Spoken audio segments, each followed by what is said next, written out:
Today is the fifth day of Kislev, the 6th of December. And we were V'akoch hazeh b'Yisrael. Where do the Jewish people get this strength to be able to turn all their pleasure into something that's like connecting to the supernal pleasure, which is above and beyond the world? The way to think about it is that pleasure is always before the fact, because you like get pleasure from the fact of thinking about what will happen. Like before God created the world, one of the reasons was that He'll receive something from it. So that's like the anticipation. So how do the Jewish people have this? Because they're connected to that place in God that is like before the creation of the world, and it's because of that a Jew sees the world from the outside. He's not just ingrained in it. It's sort of like being able to stay on top of the whole picture, because in a certain sense it's like you feel that you were a partner in creation. So what does that actually mean? In the soul, what that means is that you get pleasure from creation. You actually get pleasure from seeing the world succeed. And other people look at it as it's better to live in a world that's nice than it is to live in a world that's not nice. But a Jew has a vested stake in it. Like that's what we feel. It's a strange feeling. Why do you feel that way? Why do you feel that it's important to you that it works out? So that shows, to say another way, to take responsibility. Pleasure and responsibility go together. So the fact that I have responsibility for the world is because, in a certain sense, I'm before the world. I have some interest in the world. It's not just I find myself here and what can I do, and I'm stuck. So I might as well make the best of it. Okay.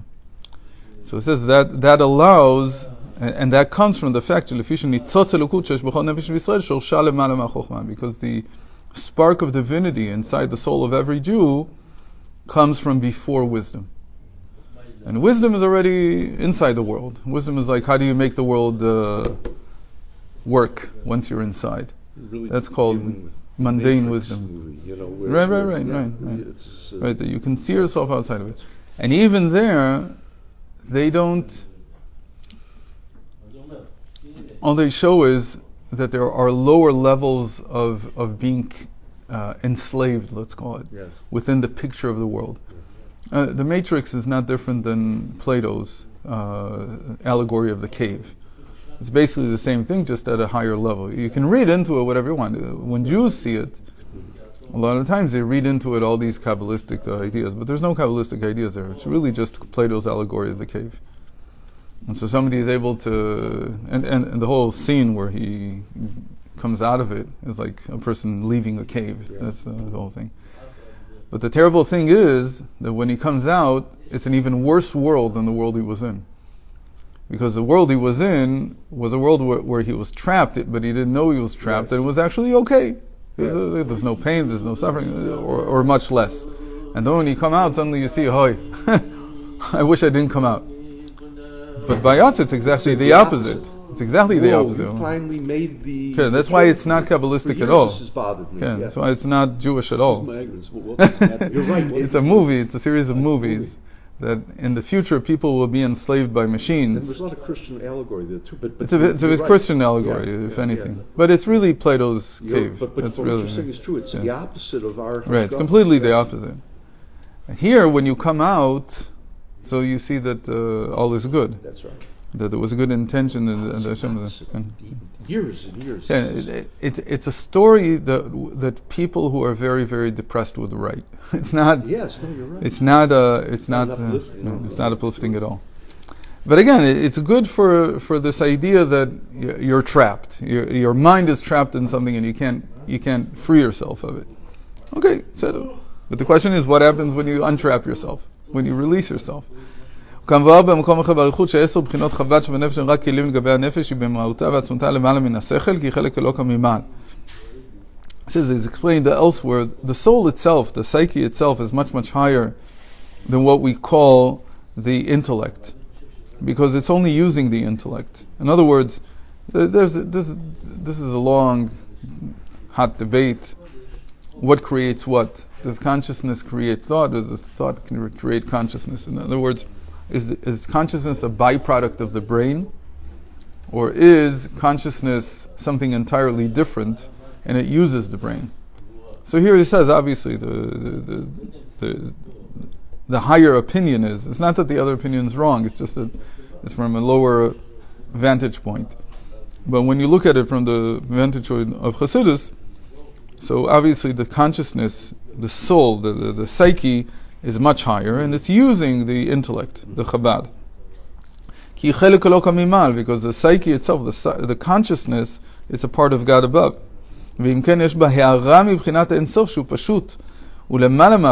So therefore it itself mimics, since it's a part of God, we have to define this word part. But part is like a part of a fractal. That's the way to think about it, or a part of a crystal. When you say part, you mean it has in small in everything. So since we know that Hashem is pashut b'kol minei pshitut, that He's unenclosed, that He's beyond all the different, and we said that this was like the sfirot close to this would be the sfirot in the akudim, when they're all in one vessel. So they're not distinct. They're not distinguished. There's no distinction between them. So there's even higher than that in the soul. And then the intellect is obviously already powers, its faculties, each one separate. ואתי שפיר מה שכתב הגאון מהר"ל וכי הנשמה שבגוף וכולי. אתי שפיר. And it goes very well with what the Maharal said, that, again, the Maharal was very much against calling Hashem the intellect. That's what we saw in the previous chapters with the Rambam. So it goes very well that even in us, there's a part of us that's not intellectual. It's far beyond. It's not such a tremendous discovery, right? Even what's his name? Kant writes about it, the sublime. Right? The sublime is something that the intellect doesn't know how to appreciate. It's something that's beyond it. It's like beauty. How do you intellectualize beauty? So the only way we figured out how to do it is we tell a machine, this is beautiful, this isn't. And it tries to follow the pattern. But if you ask it really what's beautiful, what it draws today is usually disgusting. AI pictures are usually, they have this vibe to them. It's because they haven't been trained enough. Eventually you'll train it enough and it'll give you beauty, but a very specific type of beauty that's been trained on. It can't think of something new. In any case, and one of the proofs for this is that every Jew has the ability to sacrifice himself, sacrifice his life to sanctify God's name. And that is definitely above the mind, because the mind says, what are you talking about? It's better to live another day than to sacrifice it. So why would you do that?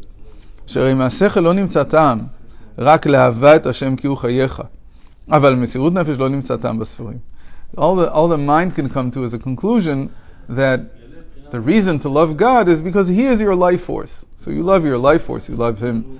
But come to sacrifice your whole being, your whole existence, because of it, there's no logical reason for it.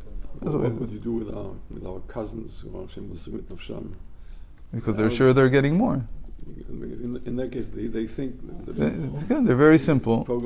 Somebody told them that they literally believe spiritual ideas. Not to mention the fact that these ideas are false, but they really cannot tell the difference. And we'll say this in a moment because this is very connected to Laban. It's like when you have a certain type of simplistic thought, then you take allegory literally, and you think that this is a betterment of your conditions. Meaning, here I have this, and I want to get something better. But if you take the people who have a good life here, they're not willing to sacrifice themselves, because how much better do you think I can? It's only when it's bad do they want. Okay. So, by the way, one of the reasons why radical Islam goes very well, and because of that a lot of people make a mistake, it goes very well with poverty and violence. Because to escape that, people want to martyr themselves. They want to martyr themselves from hope, not despair. Right, because here they have despair. They want hope. Right. The hope that there would be the shihad that will change everything. They couldn't find suicide bombers anymore. Right. At the end, they were getting women who were going to be killed from cancer. Right. No, they killed the family. Oh, okay, yeah. Yeah. So, but that's how the whole thing works. You're saying they're, in other words, they're in despair. Oh, they're in hope. They're in despair. But right.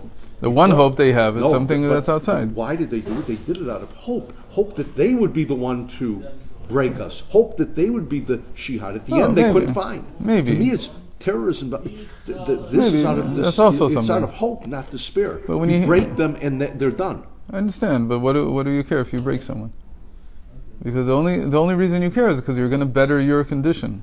Because they promised them all kinds of things. No, that might be yes, but it's also. But I hear what you're saying. Okay, I hear what you're saying. So it's a mixed bag. A lot of people made the mistake that they say poverty breeds terrorism, or poverty breeds radical Islam.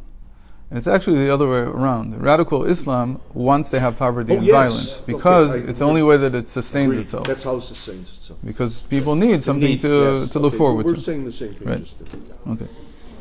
לשזהו מצד עצם הניצוץ אלוקות שטבעו לחפוץ להיכלל במקורו כנר בפני אבוקה ולא להיות נפרד ממנו. Because this is the nature of the spark of divinity in the soul, that it wants to return to its source. It's willing to, it's constantly wanting to return to its source. K'ner b'fnei avuka, because it feels that the source is so much more than it is. Maybe that's Freud's death wish. No, it's not. In a sense. It's not a death wish. He doesn't want to die. He just says, I want to return. If I could be in the body. That's the return at the end. What? That's the return. No, so really what he wants is here in this world to be in the body and still to be connected that way. Okay. But sometimes it's impossible. So that's where he goes. ולא להיות נפרד ממנו וחס וחלילה בשום אופן, אפילו במסירות נפש ממש. It doesn't want to be disconnected. That's the main thing. So as long as you can fulfill the need to be connected here in this world, then it doesn't need to leave the body. In any case, that's what the source is. Then it doesn't need to leave the body. Okay. So I'm not sure. This is a very important thing here at the end, but it's going to take time to explain it. But I want to do something from the parsha. So, how do Laban, Yaakov's father-in-law? He's a very complex figure because on the one hand,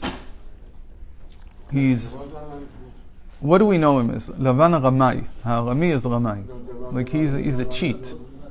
He's a pathological liar.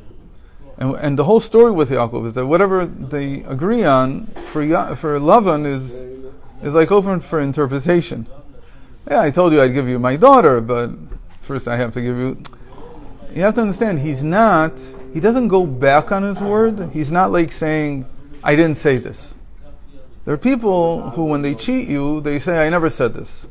They deny reality. But he's not denying reality, he's just interpreting it differently. And he doesn't feel that he's a cheat.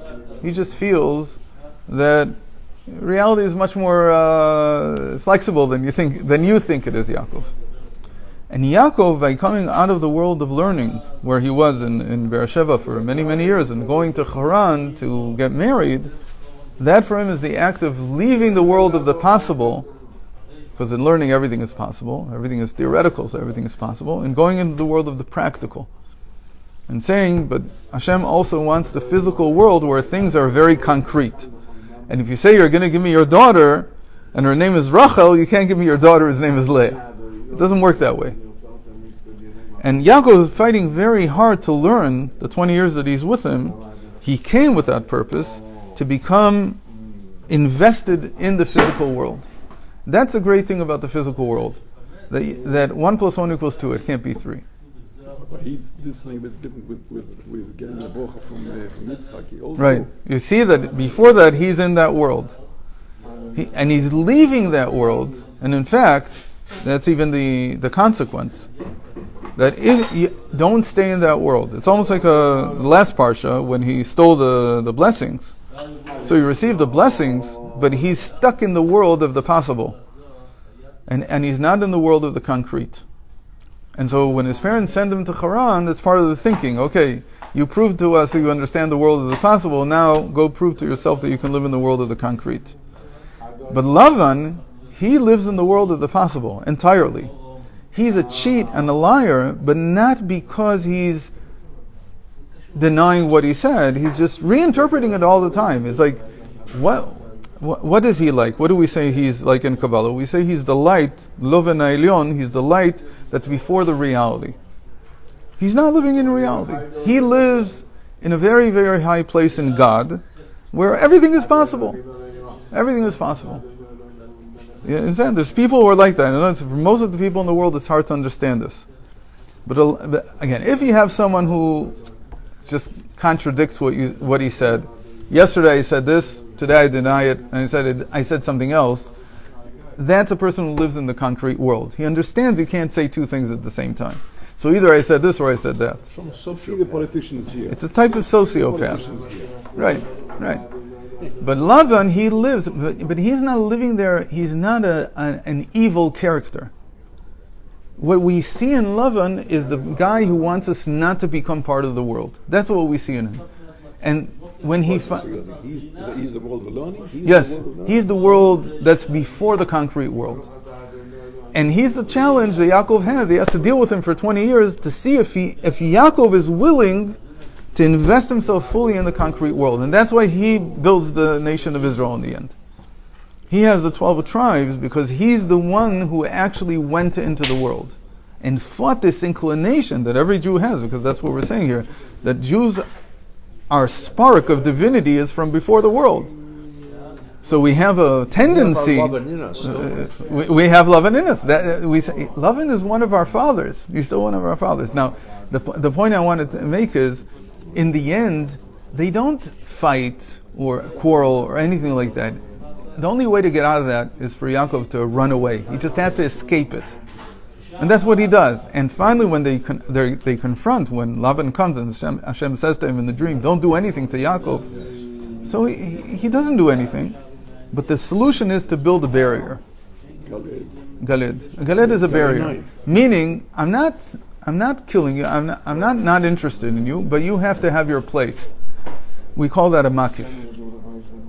In Chassidus, in Kabbalah, this is called, you have to have a surrounding light with Laban in it, but you can't bring him into the interior.